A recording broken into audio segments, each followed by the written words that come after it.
Good morning. It is Thursday, April the 9th, and this is your last lesson before you have a little bit of a break for spring break. And I hope you can use it to relax and enjoy yourself. I have another book that I want to share with you. Um, we the other day mentioned Albert Einstein and that he had come up with his theory of relativity around the time that we were studying in history. And so I had this that talks a little bit about him, and I'd like to read this to you today. It's called On a Beam of Light.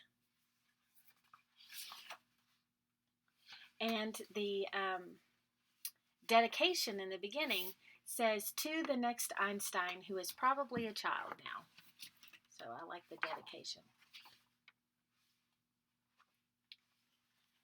Over 100 years ago, as the stars swirled in the sky, as the earth circled the sun, as the March winds blew through a little town by a river, a baby boy was born.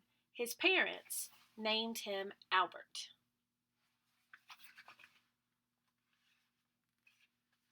Albert turned 1 year old and didn't say a word. Albert turned 2 and didn't say a word. Albert turned 3 and hardly said a word at all.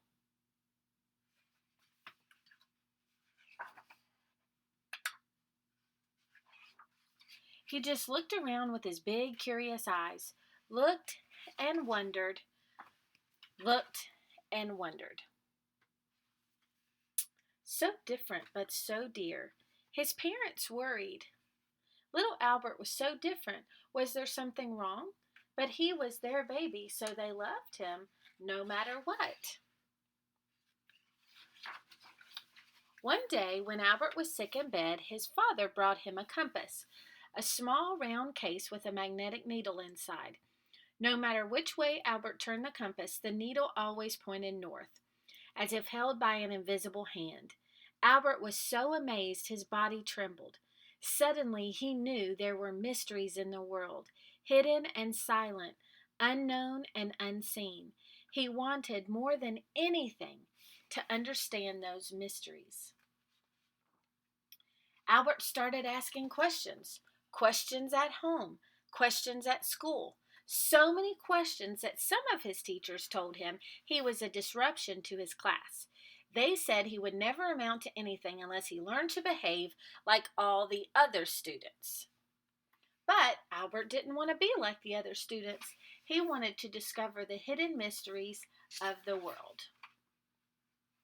One day, as Albert was zipping through the countryside on his bicycle, he looked up at the beams of sunlight speeding from the sun to the earth. He wondered what it would be like to ride one of those beams, and in his mind, right then and there, Albert was no longer on his bicycle, no longer on the country road. He was racing through the space on a beam of light. It was the biggest, most exciting thought Albert had ever had, and it filled his mind with questions. Albert began to read and study. He read about light and sound, about heat and magnetism, and about gravity, the invisible force that pulls us down toward our planet and keeps the moon from floating away into outer space. He read about numbers. Albert loved numbers. They were like a secret language for figuring things out. But all that reading still didn't answer all of Albert's questions. So he kept on reading, wondering, and learning. When Albert graduated from college, he wanted to teach the subjects he loved, all the things he had read about all those years. But Albert couldn't find a job as a teacher, so he got another job. A simple, quiet job in a government office, an office where he worked with other people's ideas and inventions. He did his work very well and very quickly, so quickly that he had lots of extra time to think and wonder. Albert watched a lump of sugar dissolve and disappear into his hot tea. How could this happen? He watched the smoke from his pipe swirl and disappear into the air. How could one thing disappear into another? Then he began to figure it out. He thought about the idea that everything is made out of teeny tiny moving bits of stuff, far too tiny to see, little bits called atoms. Some people didn't believe that atoms existed, but Albert's figuring helped prove that everything in the world is made of atoms, even sugar and tea, even smoke and air, even Albert and you. Even this book is made of atoms. Then Albert thought about motion.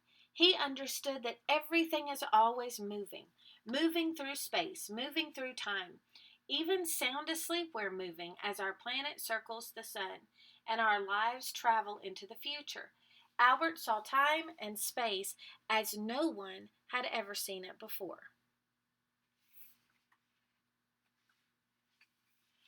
Albert wrote down his new ideas, put them into envelopes, and sent them to science magazines. The magazines printed everything Albert sent. He hoped that scientists and professors would be interested, and they were. Very interested indeed. They asked Albert to come and work with them and teach with them. For the first time in his life, people started to say, Albert is a genius. Now Albert could spend all his days doing what he loved, imagining, wondering, figuring, and thinking. Albert thought about very, very big things, like the size and shape of the entire universe. He thought about very, very small things, like what goes on inside the atoms that everything is made of.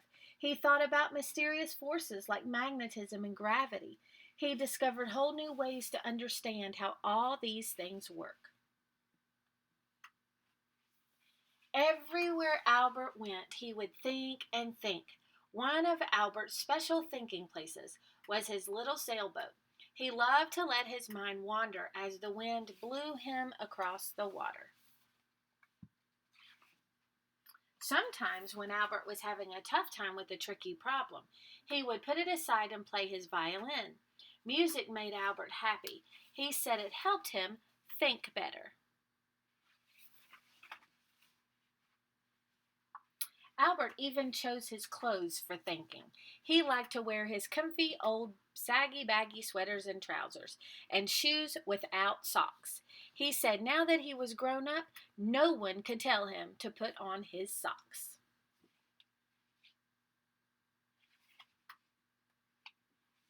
In the town where he lived, he became known for wandering around, deep in thought, sometimes eating an ice cream cone, always noticeable with his long, wild hair, which by then had become quite white.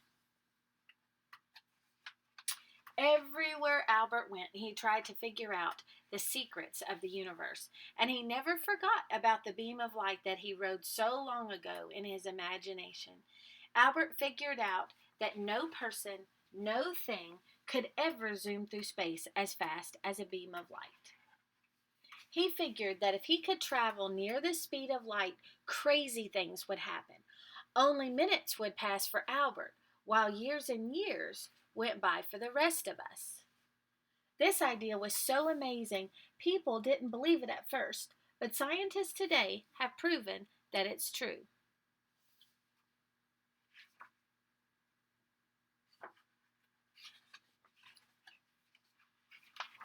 Albert thought and figured until the very last minute of the very last day of his life. He asked questions never asked before, found answers never found before, and dreamed up ideas never dreamt before. Albert's ideas helped build spaceships and satellites that travel to the moon and beyond. His thinking helped us understand our universe as no one ever had before. But still, Albert left us many big questions, questions that scientists are still working on today. Questions that someday you may answer by wondering, thinking, and imagining.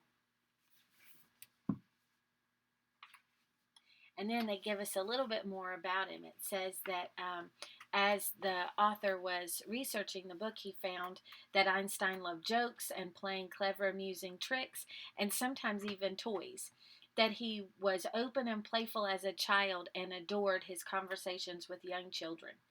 People who spent time with him often commented on his booming laugh, his sparkling eyes, and his pure ability to enjoy life's little amusements and surprises. And children seemed to love him as much as he loved them. Okay, I thought that was a good start to our day, a good encouragement to think and question and wonder. It's not just about filling in the blank, right? Albert Einstein didn't fill in blanks. He thought about things, he wondered, he asked questions, and that's why I want you to do that too. He's not the only one that can. Okay? All right, I hope you have a wonderful day today as you study, and I hope that you have a wonderful rest and Easter and a wonderful spring break.